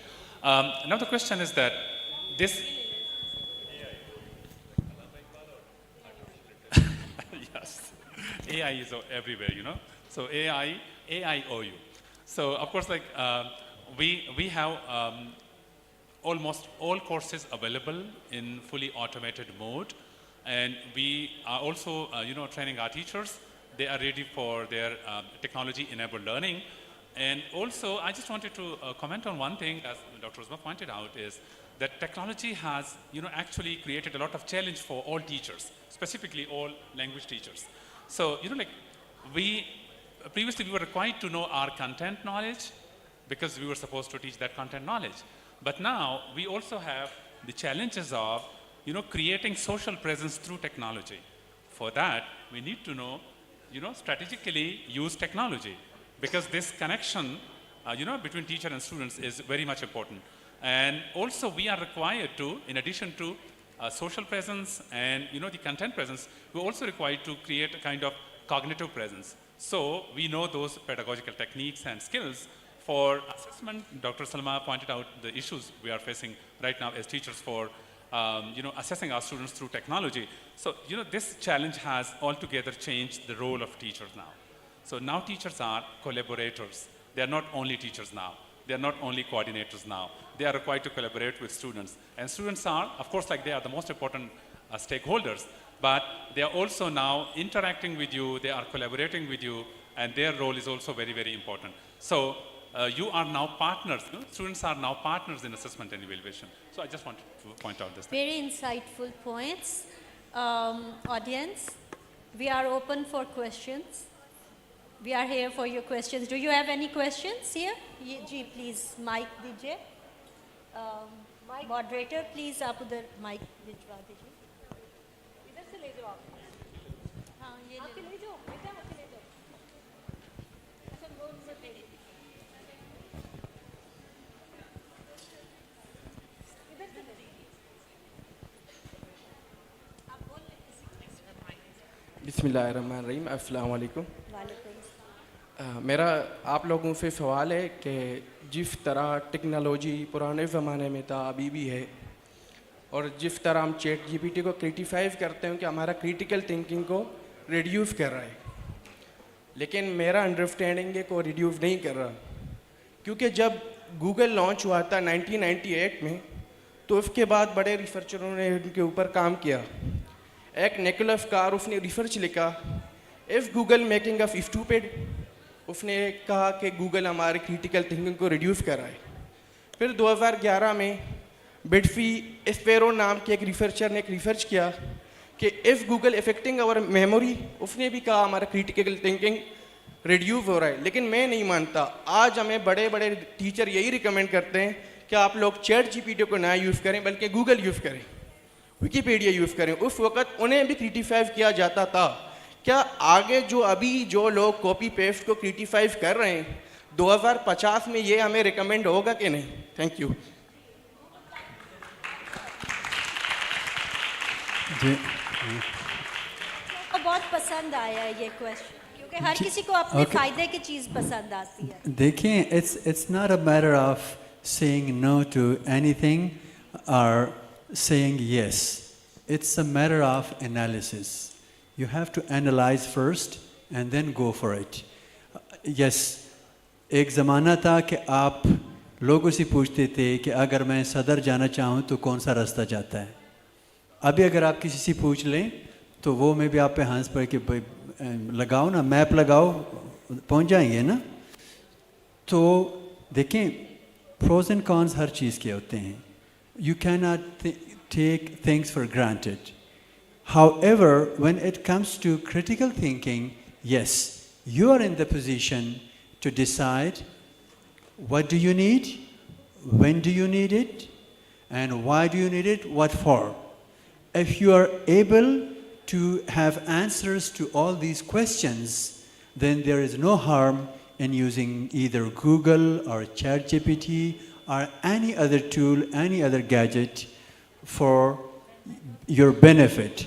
Because if something has benefits, it also has the other side. So it's all about critically analyzing this thing. تو آپ کا جو critical thinking ہے وہ وہاں پہ خراب نہیں ہو رہا ہے, آپ نے اس کو نیویگیٹ کیسے کرنا ہے. میں آپ کو اردو میں ایک ایگزامپل دیتا ہوں. اگر آپ مرگلہ کی پہاڑی آپ نے کراس کرنی ہے نا, ایک جگہ پہ آپ نے پہنچنا ہے. Now you are in the driving seat, آپ نے نیویگیٹ کرنا ہے. چیتا بھی آ سکتا ہے آپ کے رستے میں, گیدڑ بھی آ سکتا ہے, کتا بھی آ سکتا ہے, بلی بھی آ سکتی ہے.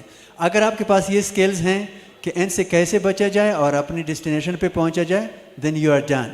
Otherwise there is a problem, تو وہ آپ ہی نے سالو کرنا ہے. ادھر اسلام آباد سے اوپر چڑھتے چڑھتے لوگوں کو آپ بہت کچھ کھو چکے ہوں گے. Did you get my point? اچھا بیٹا, میں بھی اس کو رسپونڈ کرنا چاہوں گی.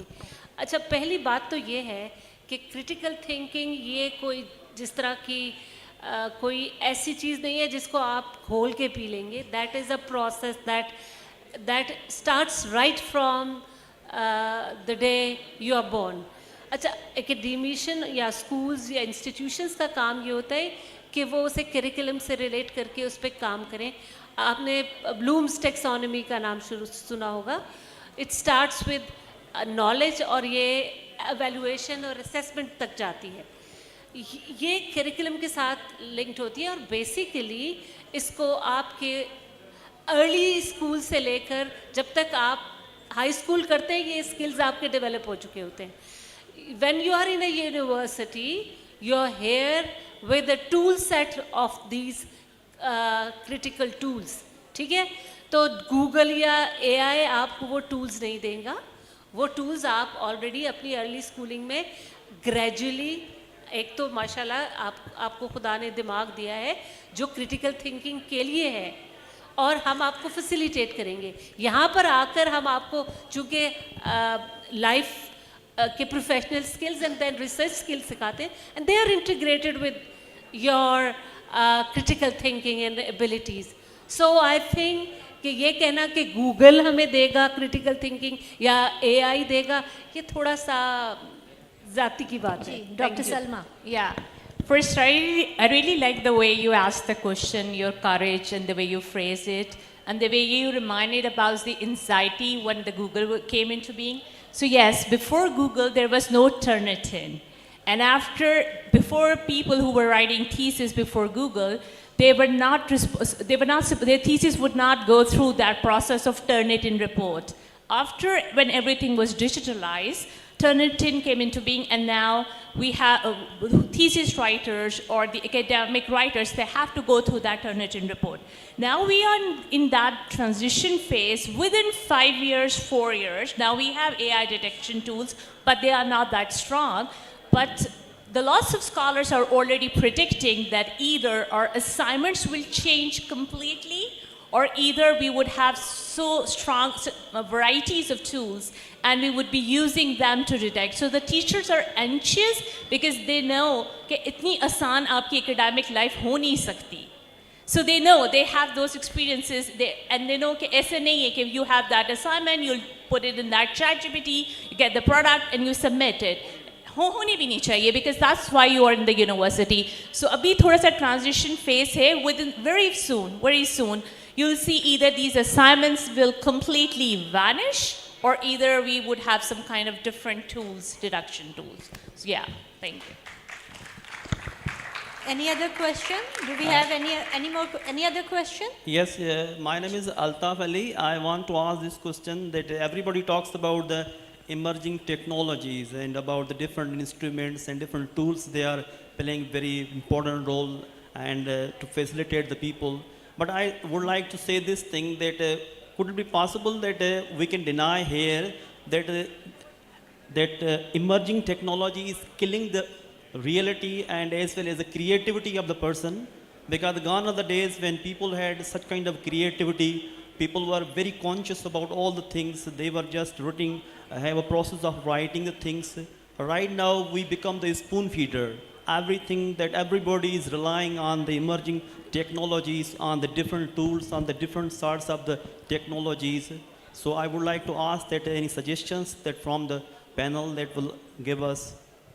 Can I? Yeah. I think tagging into the previous question, we try to use technology to make our lives simpler and easier. Yes, that's the purpose, but not easy to an extent that we become lazy or we lose that capability, faculty through which we could do something. For example, you would never like to lose a muscle just because you're so comfortable. You have all the luxury of your lives, and then you don't want to lose those capabilities. अब आजकल देख लें दुनिया में fitness का बड़ा रुझान है, इंस्टाग्राम भरा हुआ है, सोशल मीडिया चल रहा है फिटनेस पे, इसलिए कि वो चाहते हैं कि जो आसान तरीन ज़िंदगी बना दी गई है, इसमें हमारी जो बेसिक फंक्शंस है लाइफ के, जिसके लिए पहले एक्सरसाइज कोई नहीं करता था, नेचुरली सब लोग ठीक होते थे, अब आपको एक्सरसाइज करके वो चीज़ें गेन करनी है. So one.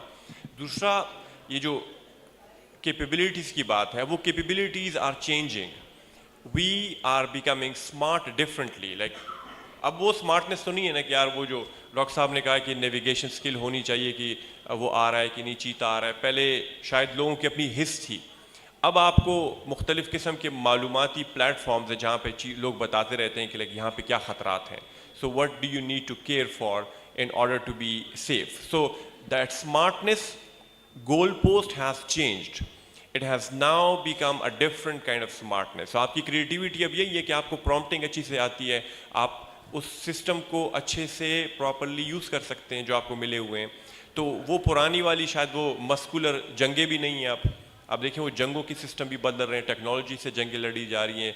आजकल तो सोशल मीडिया से जंग चल रही है. आजकल एक जंग है जो सोशल मीडिया पे चल रही है.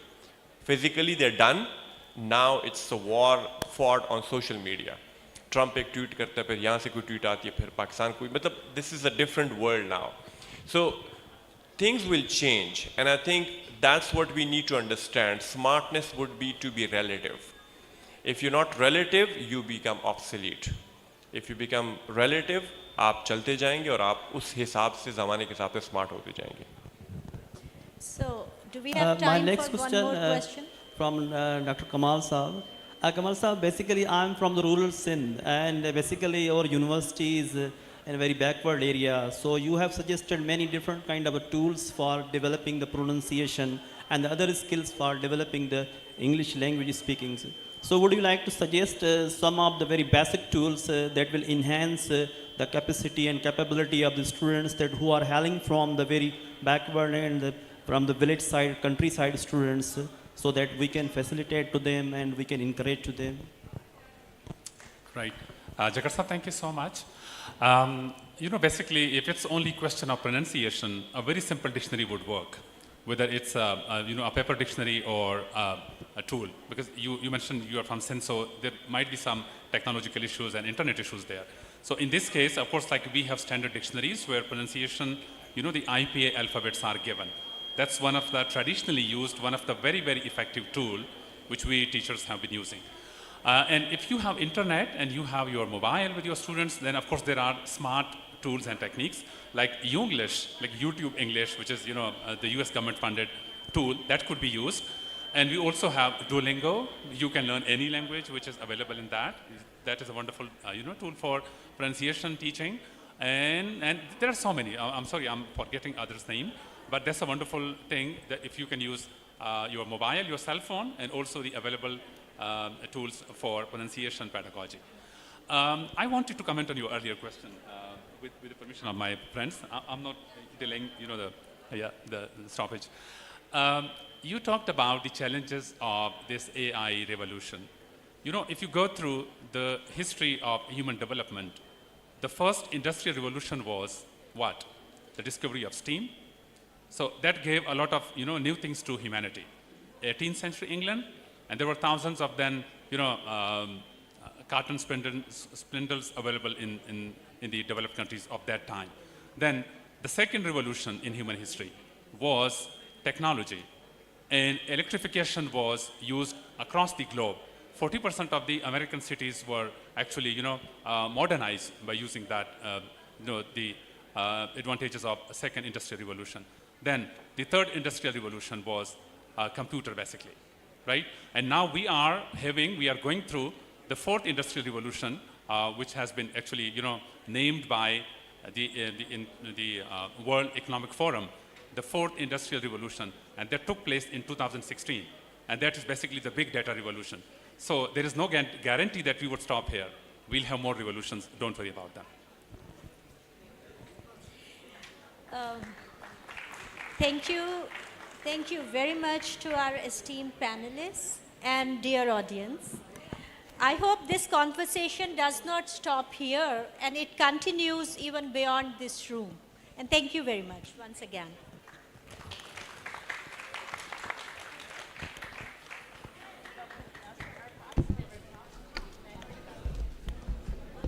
Well, thank you so much to our distinguished panelists for such a stimulating and insightful exchange. Please join us in acknowledging their contributions with a warm round of applause. Thank you.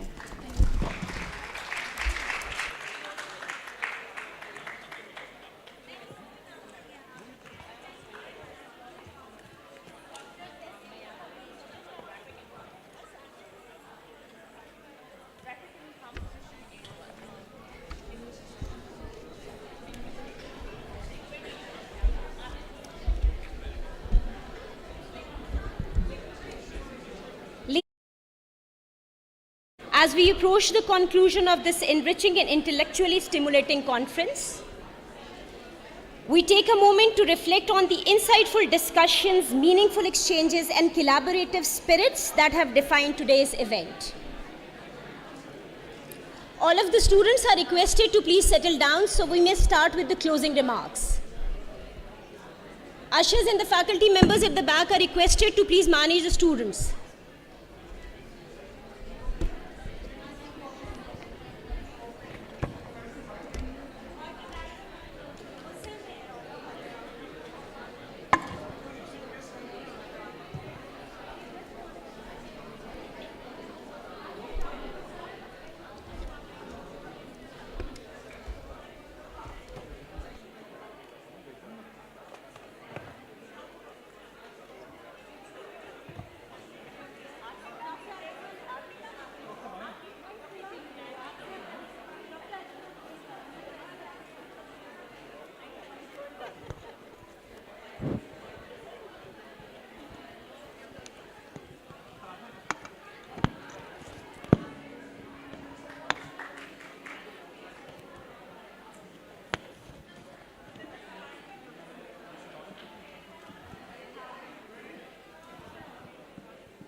Okay.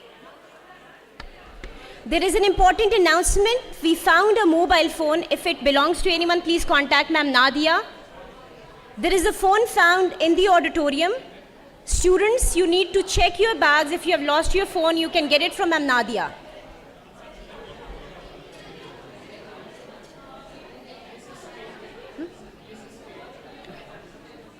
BSS 8.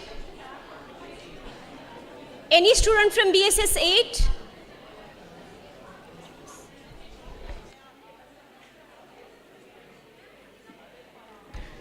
Okay, the announcement was made because someone told me that the mobile belongs to the student of BSS 8.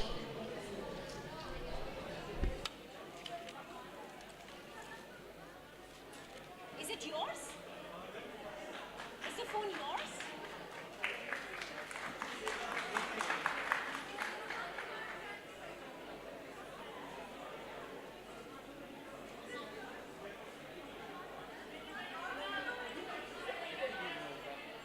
बस खत्म करने वाले हैं मैं chief guest के wait कर रही हूँ डॉक्टर आदम आ जाए फिर उसके बाद कसम से असल में मसला डॉक्टर आदम आ जाए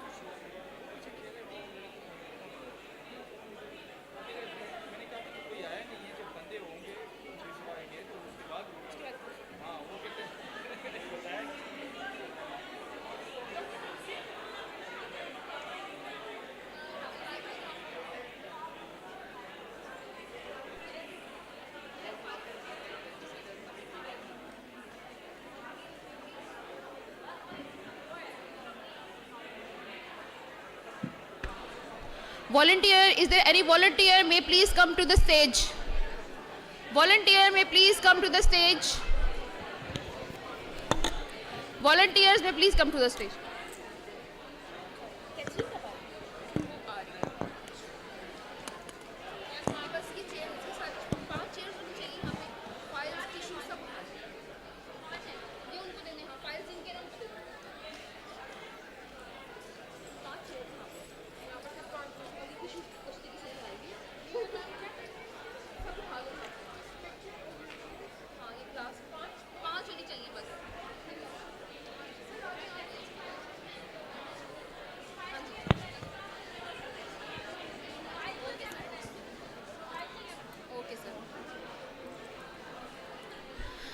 All the distinguished guests and students may please get their seats.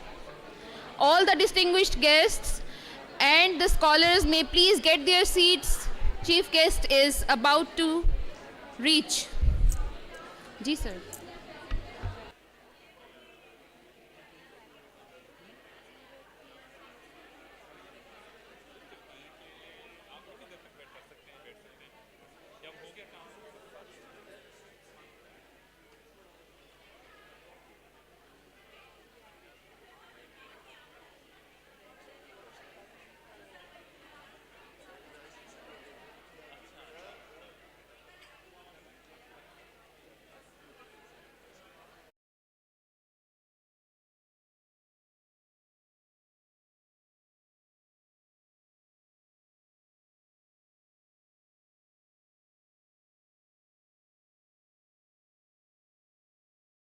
Technologies, shifting economies, global challenges. The world is changing faster than ever before.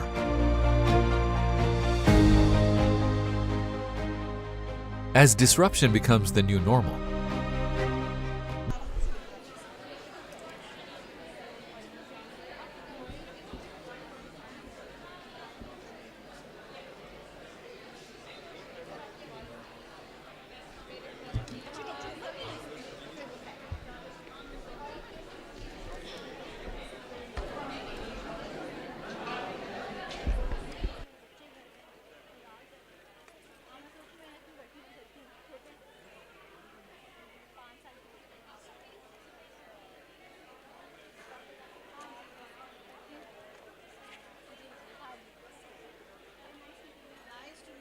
one question echoes louder than the rest. How do we prepare to not just survive, but lead?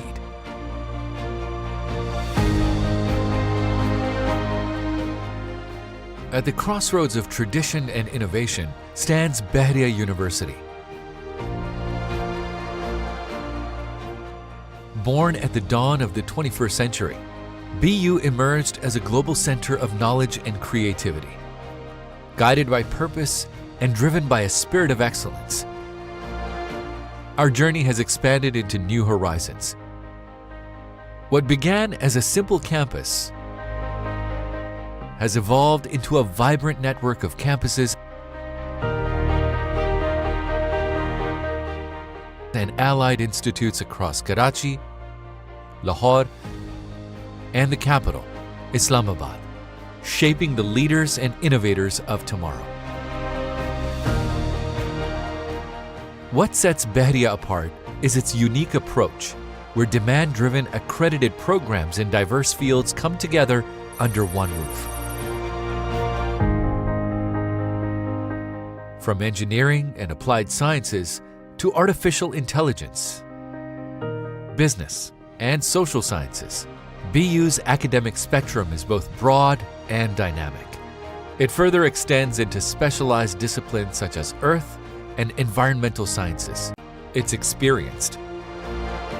This personalized attention fosters a strong connection between instructors, students, and working professionals, ensuring a lifelong learning experience that prepares them for tomorrow.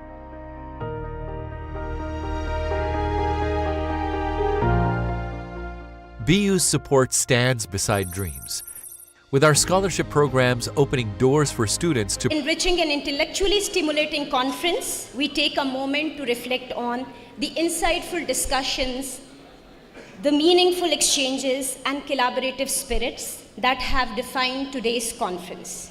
This conference has truly served as a platform for knowledge sharing, innovation, and academic excellence. I would now like to invite Ms. Amina Siddiq to present the concluding remarks and the recommendations for today's conference. May I request you to proceed to the stage.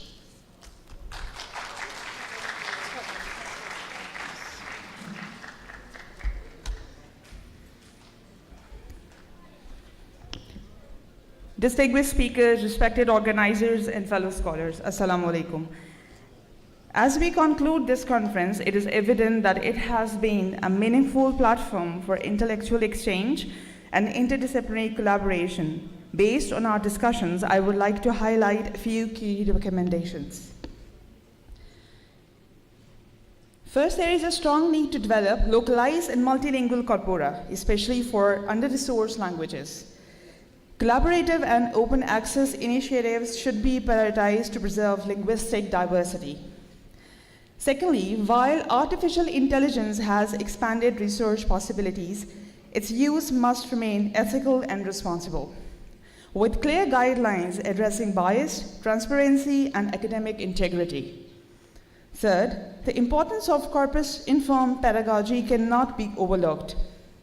Universities should integrate corpus literacy into curriculum to equip students with data-driven analytical skills. Fourthly, corpus linguistics must continue to engage with real-world issues such as identity, media discourse, and social justice through interdisciplinary collaboration. Fifth, future research should embrace multimodal data, reflecting how language operates across digital and audiovisual platforms. Finally, we emphasize capacity building and collaboration, supporting early career researchers and strengthening international partnerships to sustain growth in this field. In closing, First International Conference on Corpus Linguistics and Emerging Technologies reminds us that the future of corpus linguistics lies in research that is innovative, ethical, and socially relevant. Thank you so much.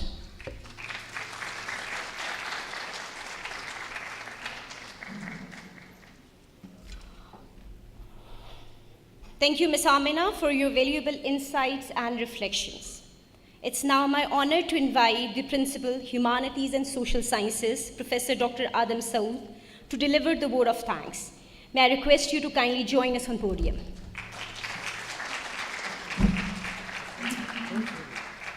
Thank you. Bismillahirrahmanirrahim. Good afternoon, everybody. Assalamu alaikum. It's a moment of joy and sigh both at the same time, because it was the first ever international conference by our English department, because we started our English program back in fall 2020 One probably spring 2022. Thank you. So we started back in spring 2022. Before that, our English cluster, the faculty members who are sitting over here, they were just providing support, academic support to rest of the departments across the campus. But back in 2022, we decided to start our undergrad program. Alhamdulillah, our 2 batches, I think they have passed out now. And we started the master's program in English linguistics as well. That is very, very successful right now. We are planning to launch our PhD program in English very soon, inshallah. All that happened due to your support, your cooperation, and your dedication, I would say.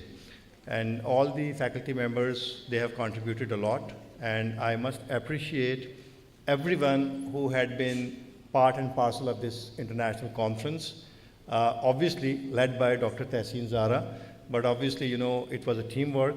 The cluster head of English, Ms. Nadia Rehman, who is sitting over there, you know, the senior faculty members, the junior faculty members, colleagues, particularly the students, all those students who had been ushers, who had been performing, you know, all the logistic duties, organizing this conference, supporting each and everybody, receiving guests, you know, facilitating the presenters. Everyone has contributed a lot.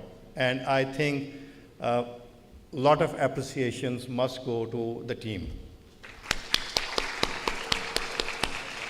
I'm also grateful, thank you, I'm also grateful to the Dean, Faculty of Humanities and Social Sciences, Dr. Farooq Shahzad, and Head of Department, Professor Dr. Irfan Kasrani, all the distinguished guests who have come from different universities and different cities as well, and those who have joined us online.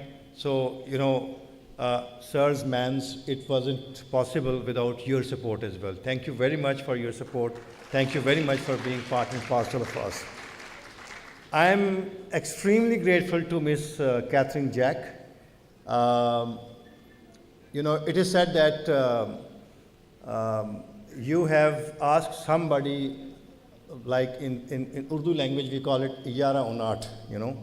You ask somebody to come over here and he or she agrees to you. So it wasn't like yara unat. In fact, we requested right at 12. She was sitting at international office. I went over there for some kind of, you know, activity, and we requested her, why don't you come and join us? She is actually the head of Commonwealth, I think, scholarships and all that.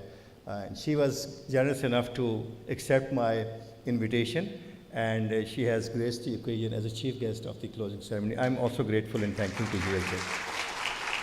So I hope it's just the beginning. It's just the beginning, inshallah.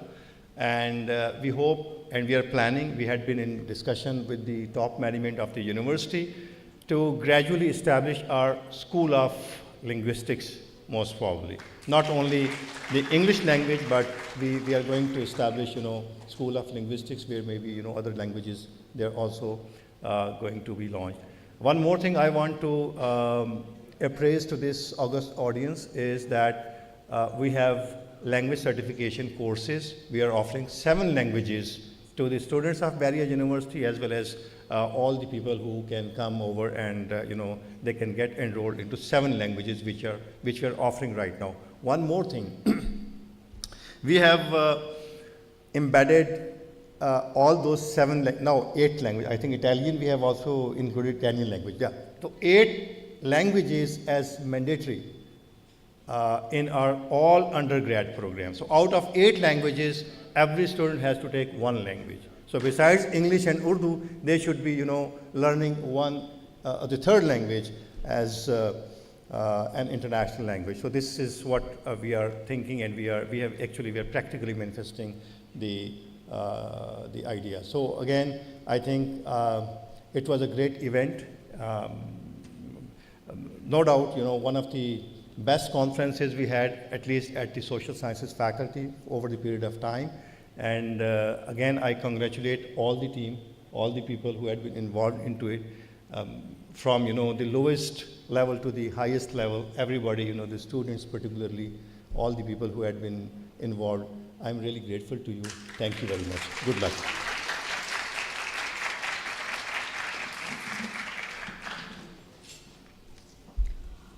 Thank you so very much, sir, for your gracious words of appreciation. Ladies and gentlemen, it's an honor and a pleasure both to announce that we have Ms. Catherine Jack with us. Before I would invite her, I would like to give a brief bio of her. Catherine Jack is Head of Membership and Events at the Association of Commonwealth Universities, where she leads global membership strategy and delivers international conference and networking initiatives. Her work focuses on building partnership and strengthening collaboration across the higher education community. A chartered manager and a member of Chartered Management Institute, she has expertise in leadership, organizational development, and stakeholder relations. I would like to invite her to share her views about today's conference. Ma'am, I request you to kindly proceed to the podium.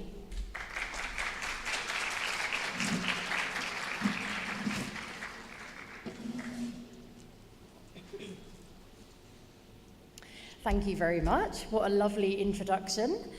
And it is a real honor to be here today. It sounds like it's been an incredible day. I'm sure it's been extremely busy and hopefully thought-provoking and helpful for your future careers.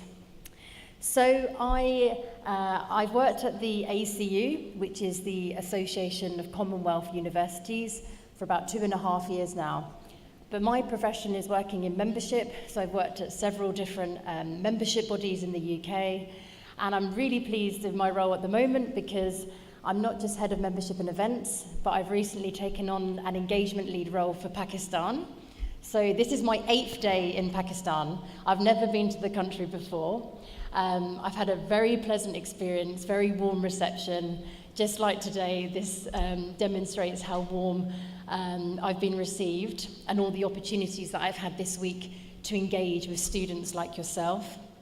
Your university has been a member of the ACU for nearly 2 decades. So we go way back to 2008. And if you don't know about the ACU, we're a network of Commonwealth universities. So there's 56 Commonwealth countries. Pakistan is one of them, and we have around 40 countries represented in our membership body. But we only have 12 universities in Pakistan. So we're hoping to grow within the country and of course within the region and connect with senior leaders. We're all about strengthening capacity, which I've just heard as part of the summary of today with your event, and collaboration.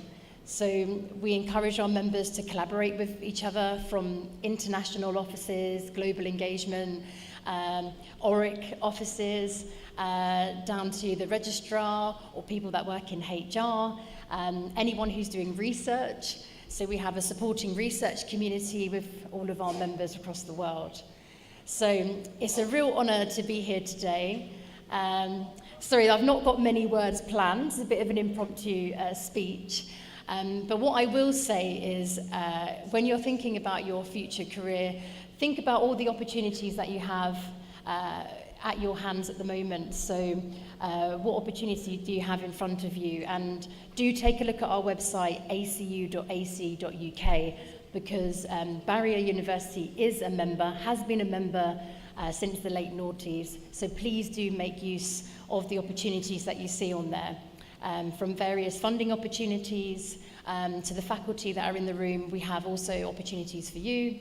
And it's all about connecting, right? And building your international network and getting yourself out there and believing in your strengths, recognizing your weaknesses and working on them continuously, and enjoying your university experience. I hear there's a cultural evening tonight.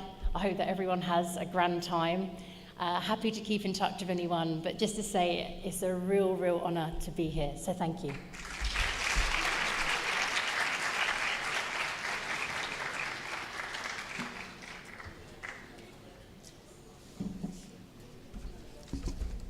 Thank you, Ms. Catherine, for your encouraging and thoughtful remarks. Now I would request Ms. Catherine Jack again to present the shields to our moderators and panelists for session 2. Ma'am.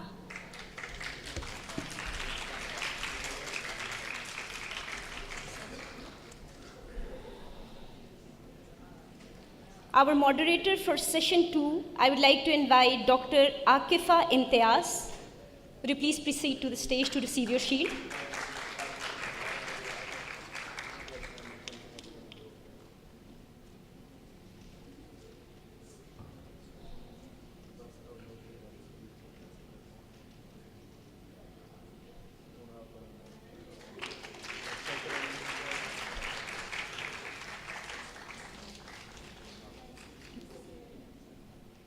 Dr. Uzma Anjum.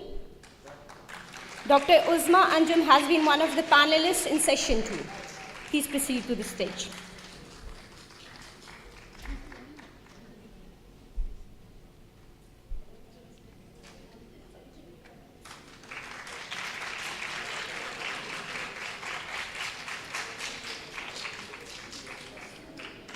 Our next moderator, Dr. Ruhul Amin.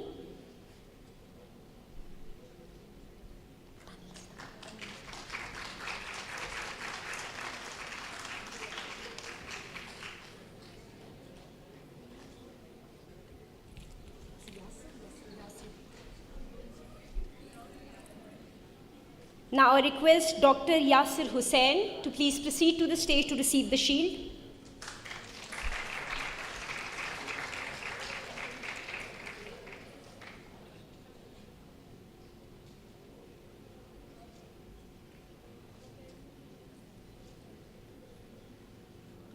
Now Dr. Salma Kaleem. She has been one of the panelists in session 2.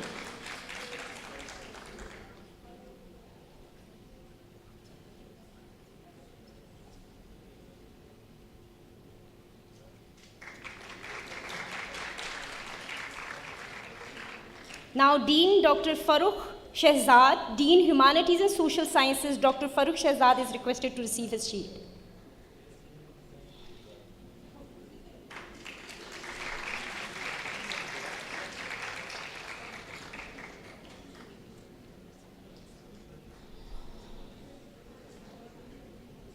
Now I request Sardar Khawar to proceed to the stage to receive your shield.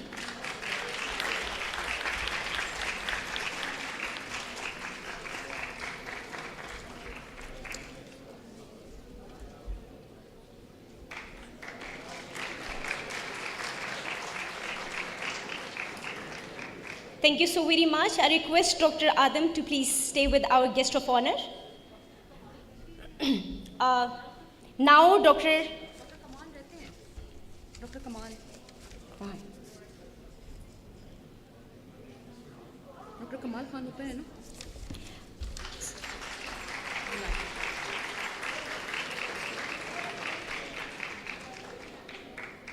Accept my apologies. We have one more panelist to be invited on the stage. I would like to invite Dr. Muhammad Kamal Khan, who has been one of the panelists in session 2. Kindly, sir, proceed to the stage to receive your shield.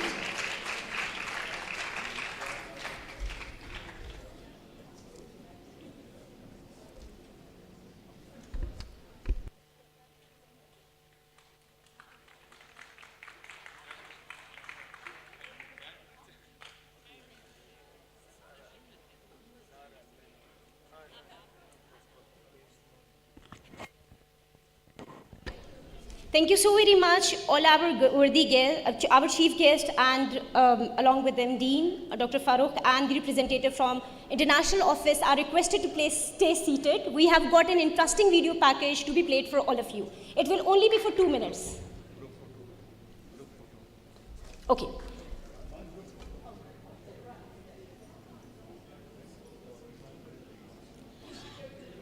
We request all the panelists for session 2 and the moderator to proceed to the stage for a group photo with our worthy guests.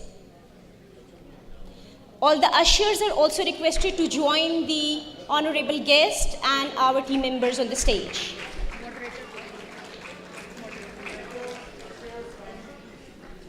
All the ushers are requested to kindly proceed to the stage for a group photo.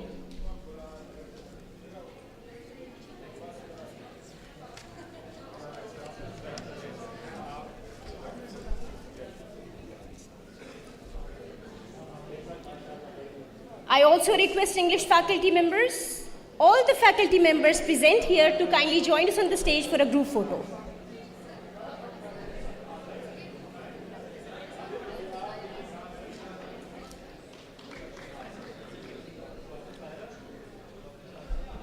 All the faculty members present in the hall are requested to kindly join us for a group photo.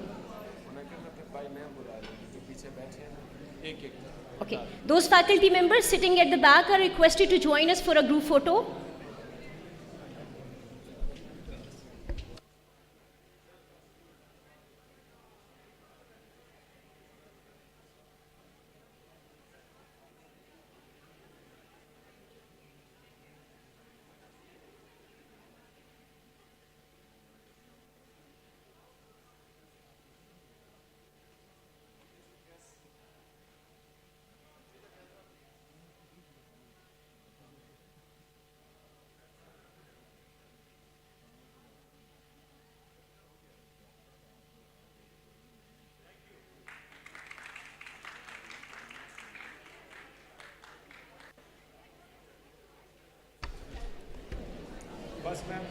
All of the participants are requested to please stay seated. We have got a small video package for only 2 minutes to be played before we make the closing remark.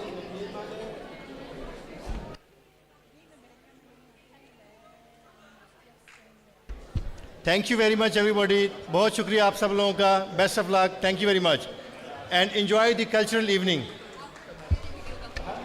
Ladies and gentlemen, as we come to the close of this conference, I would like to extend my heartfelt gratitude to our distinguished guests, respected faculty members, participants, organizers, ushers, and the administration for their dedication and effort. Now we'll have a look at a small video to pay a tribute to all the efforts that we have actually combined together to make this event a huge success.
International conference comes to an end, we asked our students, teachers, and participants to share their thoughts and experience.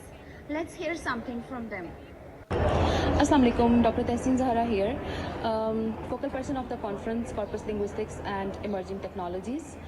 So the purpose of organizing this conference is to familiarize the people, scholars and academicians to the recent trends through corpus linguistics as well as the technology. So we have participants from all over the world. For example, University of Salford, ComSats, Kurtuba University, and Air University. Similarly, our own participants have also participated in this conference from Bahria University, Islamabad campus as well as Karachi campus. I hope that this conference would inspire many people to engage themselves in the emerging technologies as well as corpus linguistics, which is also the emerging trend of researching and learning to English language teachers. It was such a fine conference. मेरा experience तो बहुत ही अच्छा रहा इनके साथ क्योंकि मतलब I have met very fine researchers here, just like of meeting Dr. Saqlan Hassan, who is a fine corpus analyst, Dr. Fatimatul Zahra, and many more. Basically, I have really analyzed these things that there are people who are working in this Pakistani diaspora, and they are digging out basically the literary things from the discourse analysis on corpus linguistic ways. So it was really a fine one. Thank you. Thank you so very much, Ms. Catherine Jack, for staying and watching the video. Thank you all the participants, all the faculty members, organizers, ushers, and the administration for their dedication and effort in making this event a huge success. This success is not to be acknowledged, but to be celebrated, and we are delighted to continue this celebration with our cultural evening. I would like to invite all of you to kindly join us and be part of this vibrant and engaging session. Thank you once again. We look forward to seeing you all. Have a good evening.